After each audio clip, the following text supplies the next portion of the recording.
అంజన్ కుమార్ యాదవ్ గారు ఎంపీగా ఉన్నప్పుడే ఈ అభివృద్ధి జరిగింది. ఇదే కాదు, ఇవాళ జంట నగరాలలో ఇతర రాష్ట్రాల నుంచి ఇతర దేశాల నుంచి వేలాది కోట్ల రూపాయల పెట్టుబడులు తెచ్చి లక్షలాది మంది ఉద్యోగులకు ఉద్యోగ ఉపాధి అవకాశాలు కల్పించింది.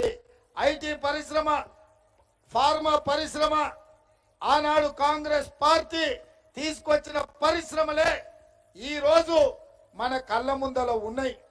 అంతెందుకు ఇవాళ కేటీఆర్ అప్పుడప్పుడు శిల్పారామం దగ్గర సెల్ఫీలు తీసుకొని సెల్ఫ్ డబ్బాలు కొట్టుకుంటుంటాడు. ఓరి పిచ్చోడా, ఆ శిల్పారామం కట్టింది కూడా మా కాంగ్రెస్ పార్టీ సనాసి. ఆ సంగతి మర్చిపోకని ఇవాళ కేటీఆర్ కు గుర్తు చేస్తున్నా. మిత్రులారా, ఔటర్ రింగ్ రోడ్డు, అదే విధంగా అంతర్జాతీయ ఎయిర్పోర్టు, ఐటీ కంపెనీలు, ఫార్మా కంపెనీలు, అదే విధంగా అంతర్జాతీయ స్థాయిలో ఈరోజు హాస్పిటల్స్ హైదరాబాద్ నగరంలో ఆనాడు కాంగ్రెస్ పార్టీ నిర్మించింది కాబట్టి ఈ రోజు ఈ నగరానికి ఇంత పేరు వచ్చింది. ఈ హైదరాబాద్ నగరం ఈ రోజు విశ్వ నగరంగా మారింది అనంటే అది కాంగ్రెస్ పార్టీ ప్రభుత్వంలో ఉన్నప్పుడే. మరి నేను ఇవాళ అడుగుతున్న కేసీఆర్ ను 10 సంవత్సరాలు మీరు కూడా మంత్రులుగా, మున్సిపల్ శాఖ మంత్రిగా, ముఖ్యమంత్రిగా పనిచేసిండ్రు కదా.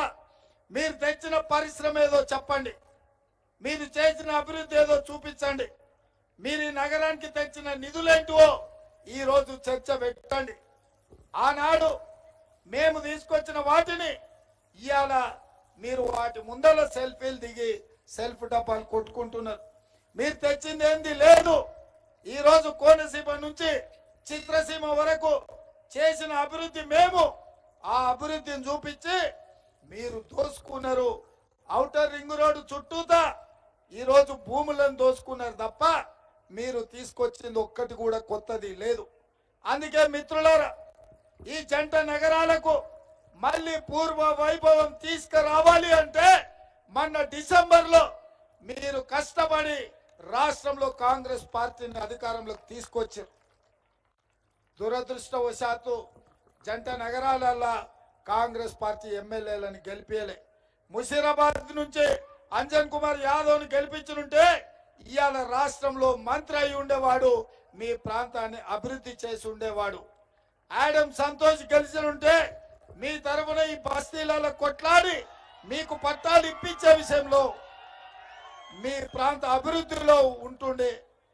అదే విధంగా నీలిమ గారిని గెలిపించిన మీ గొంతు శాసనసభలో వినిపిస్తుండే.